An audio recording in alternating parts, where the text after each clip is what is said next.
Attention all campers.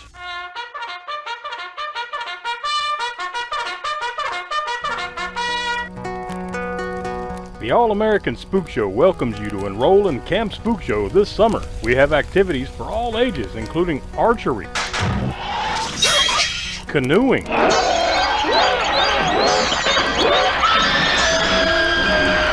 swimming, and running for your lives.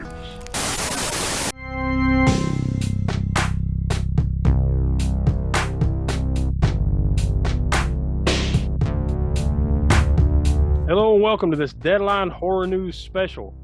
Today we're going to be talking about our top 5 kind of consensus favorite summer camp horror movies. It also just turns out that really that I think all 5 of these are basically slashers, right, Smoak? Yeah, I believe so, yeah. But really, and 3 of these that we've come up with on our kind of informal list, we're not necessarily ranking them 1 through 5 or anything. It's just going to kind of be like, here are the 5 we recommend the most. You should definitely go seek these out.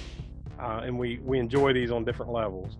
And we might throw in a couple honorable mentions if there's something else that comes to mind along the conversation here. But I guess we'll start early off. Now, 3 of these on the list, like I said, we've actually done episodes on. So we'll start with one of our earliest episodes, episode 13. We did Sleepaway Camp from 1983. Donny, you weren't here back then, so No. Have you seen it? Yeah. What are your? I mean, we're not going to do too many spoilers here. Yeah. Because we don't know how many people that are watching this might have actually seen these movies, so we won't go deep into the end. But what are your thoughts on it? I kind of want to, I guess, maybe hold off until we can do the Spook Show Rewind. That's something that we do over on Patreon. Yeah. Patreon.com/AA-Spookshow, where we which kind of go through the old episodes. Defer that. Smoak, what do you think? I mean, it's a well done slasher with one hell of a twist ending, right?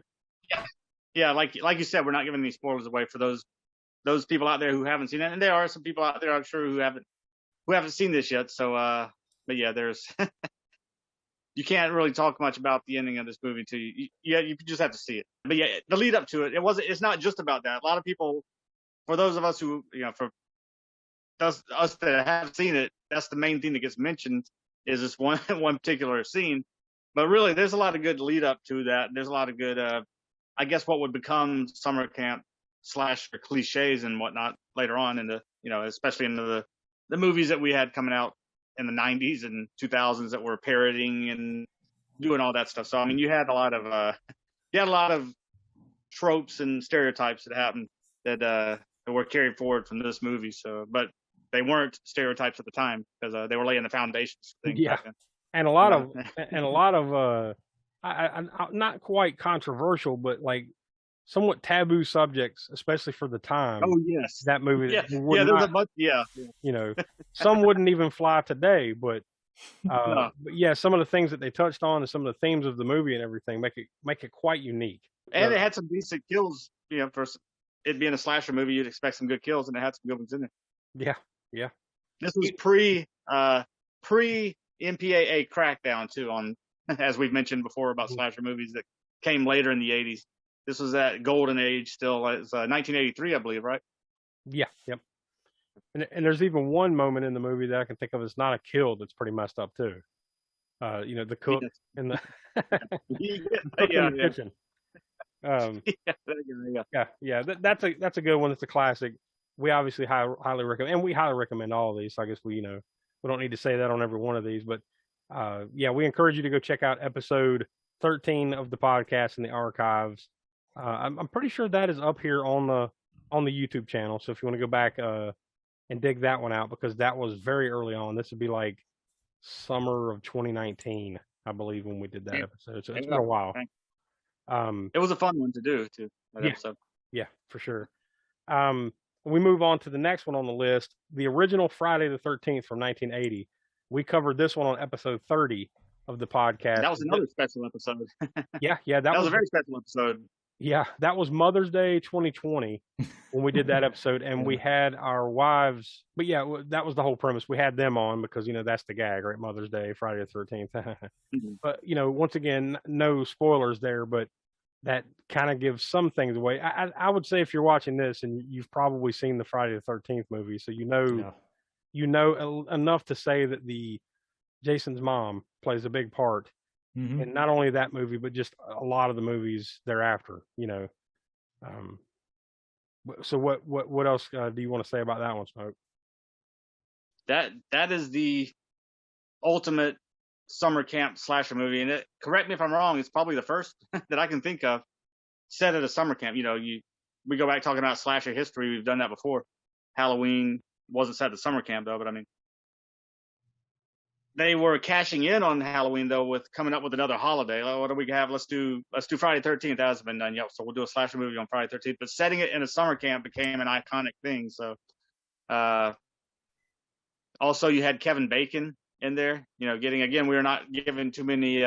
Even though I mean most people I'm sure have seen Friday 13th that are watching this, but that being said, we're still not giving away spoilers on this particular episode. But yeah, his Kevin Bacon and his demise, you might say.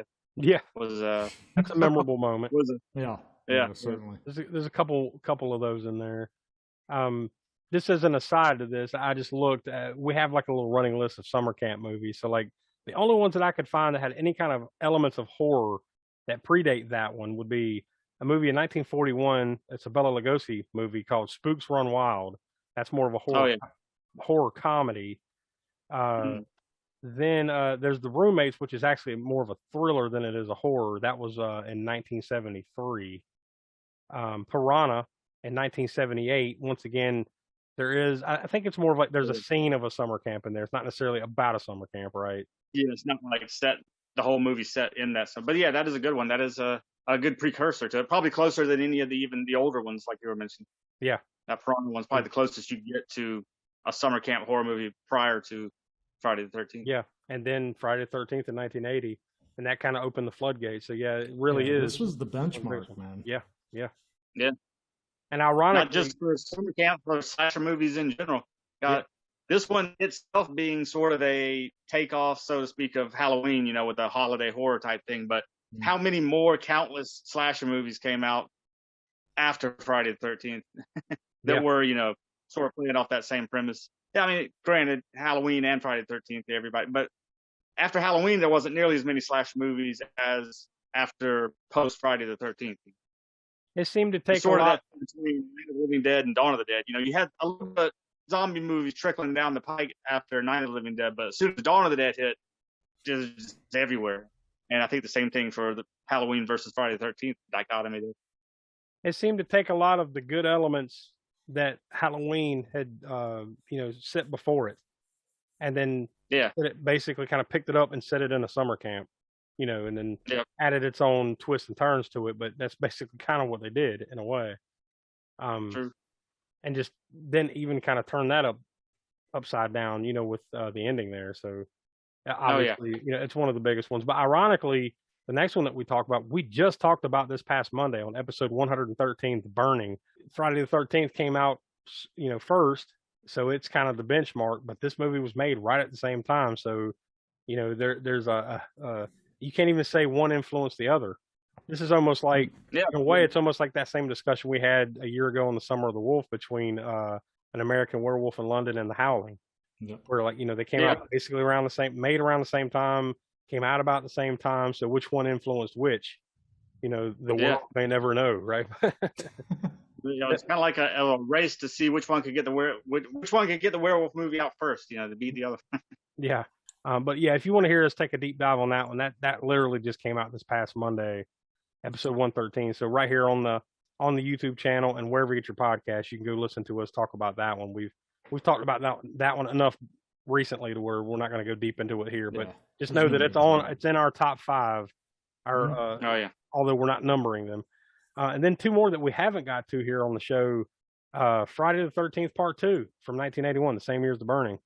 Yeah. Anything to say about that one, Smoak, Donny? Yeah, definitely looking forward to to getting to that one. Yeah, that'd be fun. Yeah, it's Jason's debut, so to speak. I mean, he was, again, I know we don't want to get too much into spoilers here, but I think pretty much everybody knows that Jason's in the second one, and he taken off from his, again, not to give endings away too much, and however you view the ending of part one, whether you view it in a certain light, so to speak. With it's kind of hard to talk about without giving spoilers on it, but let's just say there's a little bit of a discrepancy between ages. Yeah. I'm talking about, his character from part one versus his character from part two. But part two is really the first true appearance of what Jason would look like or become. Yeah. Even though he didn't have his iconic hockey mask yet. Yeah, not till. He had a potato sack, basically, right? The canvas sack. Not till 3. Yeah, I was going to point out the fact that it's ironic that you've got Jason's mask behind you there, Smoak, because we're not talking about the mask didn't debut until part 3, and really one of the reasons that we kind of don't put that one on the list is because it really doesn't qualify as a summer camp movie. Yeah, we were talking about that offline again, so to speak. Is that when you sit down and think about Friday the 13th, first thing that kind of pops in your head when you mention Friday the 13th and the premise of it is summer camp, and because you're thinking about those first 2 movies, and then as we were saying offline that there's really only maybe one other, well, definitely one other one. That would be what Friday the 13th Part 6, Jason Lives. Yeah, that had a summer camp in it, and even that summer camp didn't play as primary a role in part 6 as it did in part 1 and part 2. It's like this stuff was going on with Tommy and whatnot in part 6, and then by the way, there's some kids at the summer camp over here that kind of came into the climax more so than anything else. Yeah. It's almost like that whole premise where like you said, you've got it in your head like, oh yeah, that's a summer camp movie, but it's not. It's almost like the Mandela effect or something. Like we all think of it like, oh yeah, those were all summer camp movies, but really it's only 3, maybe 4 of them. And otherwise, I think part 9 we said, have a little bit of some setting in summer camp in part 9. Otherwise, it's just some like vague reference or something, or maybe they're association. They're near Crystal Lake or something like that, or they just happen to be a group of people camping or something like that. But only 3, maybe 4 of them would really qualify as a summer camp movie. But this one, part 2, of course, by that time, Kane Hodder didn't come to the role until part 7. And up to then, you had a succession of different actors playing Jason of various stature and bulk and all that. So, right now, though, I can't think of the actor's name in part 2 who's playing Jason. But I mean, he did a good job for the time of what he was, having to do. And also, you get to see his face in this one for the first time, and also that's another thing a lot of people maybe don't think of is pretty much you've seen Jason's face without the mask in pretty much everyone that I can think of. Yeah, pretty much all of them. Yeah, at least briefly, right? Yeah, briefly. I mean, again, not to give away things from part 1 or part 2 or part 3 or whatever, but I mean, we've already mentioned about the hockey mask coming in part 3, but you do get to see his face in there, and then part 2, there's a certain scene, and he looks different in each one as well. As in part 2, he had a little bit of straggly long hair that you didn't really see in any of the other ones. Steve Dash was his name. Oh, okay. Steve Dash. He's the one that was lucky enough to not wear the hockey mask, but he had to wear a burlap sack on his head. With one eye. I'm pretty sure it only had one eye hole. Yeah, I think it was ripped. Like there's a hole. That's pretty much it. He kind of had a farmer look going in that movie. Really. Yeah, because he had overalls, right? Yeah. I'm pretty sure he had some overalls. But that naturally leads us to the last one that we were going to talk about, Madman from 1982. Old Madman Mars himself. Yes. Any thoughts on this one, Smoak? This is one I really loved. It's kind of a personal favorite 80s slasher movie for me. I mean, it's very much a takeoff of sort of the Friday the 13th Part 2 as well. He looks a little bit like him in that aspect too in part 2. I think he had overalls as well, something like that. He kind of had that farmer like look as well. Yeah, and very similar. And of course, it takes place at the summer camp in the woods. So, I mean, it's very Friday the 13th-esque, but I mean, it's still, to me, it still has its own distinct, different charm to it than any of the other slashers at the time, which is of course why we have it in our top 5. Yeah, and it also has Galen Ross in it, who was in Dawn of the Dead. Dawn of the Dead. Yep. And you've seen it, Madman, Donnie? Has it been a while? I don't know if I have. I don't think I have. Yeah, I'd So love. if not, that'll be cool. That'll be a treat then. Whenever we finally do get to that movie. Yeah, I'd Yeah, I love don't for this think I one to have. possibly land on the land here on Camp Spook Show. And, we'll find out as we See. keep going along here whether it lands or not. But I would like it to, because this. Yeah. I chose The Burning and I almost chose Madman. So, yeah, maybe one of you guys can lift up and get Madman in before. See, I think I've got a newer film, so yeah, you do. I'm Smoke, next it's in up to the you. rotation. So I'm not giving you any tells here. Yeah. yeah, Who knows? But yeah, if not, so be it. I mean, there's other good ones too. But yeah, it would be a good one to pull. Either way, even if we don't do it here in Camp Spook Show, maybe even out of Camp Spook Show, we can get to it, because I think it's one worth checking out for everybody. And obviously, it made it in kind of our consensus top 5 list. Were there any other ones that you guys could think of that maybe honorable mention, so to speak, that we could kind of float out to people as something that you might recommend? You have any new ones, Donnie? Because I was trying to think of some new ones to throw in there, because I mean, for all of us, really, when you think of it, you think classics when you think of these slasher summer camp movies. Yeah, I mean, And one of the ones there's probably some. every one of the ones that we just talked about all were from 1980 to 1983. yeah. I don't want to. And that I don't right want to there is tip my golden hand. age. Yeah, I don't really want to. Well, the thing is, I do have a newer one. I've already chosen it. We're not going to announce it yet, but yeah. Yeah. That'll be coming Yeah. in the month of July. You'll have your turn in the round. But I guess any of those Camp Blood movies, right? There's 42 of them, so they're. I mean, if you're just do you desperate for recommend those though? No. But if you're just completely desperate for a summer camp horror movie, there's I would probably 100 say. of that just last year, Fear Street Part 2, 1978. There is that. Yeah. That was actually pretty good, but that's more of like, that's not necessarily. I mean, that particular one, yes, it takes place at a summer camp. It's definitely a summer camp slasher for most of that movie, but that one's more like you need to watch 3 parts, because that's literally the second one. To get the whole scope of it, you need to watch all 3 movies of that Fear Street series that came out on Netflix last summer. But I haven't seen them yet, but they're all linked together in some way, then, right? oh yeah. Yeah. All 3 movies are completely linked together. So much so, without giving too many spoilers away here, that like I don't know if you could go watch it by itself. Yeah. I don't know if it'd necessarily make any sense, and you'd want to see how it began and ended, anyways. So like as far as a standalone movie, I wouldn't recommend it. But as far as like one of the parts of the whole, I would recommend that one. That was definitely well done. It captures the late 70s, early 80s summer camp slasher movie vibe very well for a great part of that movie. So yeah, I guess that's pretty much all we got this week. I mean, we just wanted to kind of do a little special here, since we're in the middle of Camp Spook Show, and off and on we've got random stuff going on, so we weren't able to go live tonight, but we wanted to bring this to you and at any rate as a kind of a live premiere. And of course it'll still live here on the YouTube channels, for future viewing, if you want to go back through it. So we appreciate you checking us out here on our YouTube channel. We appreciate you listening to the podcast every week. They come out every Monday at 6 p.m. East, wherever you get your podcast, or right here on the channel. We encourage you to go over to patreon.com/AASpookshow. If you want to, torture yourself along with us with Crapsterpiece Theater. I mean, you help us choose it every month. You should come listen to it.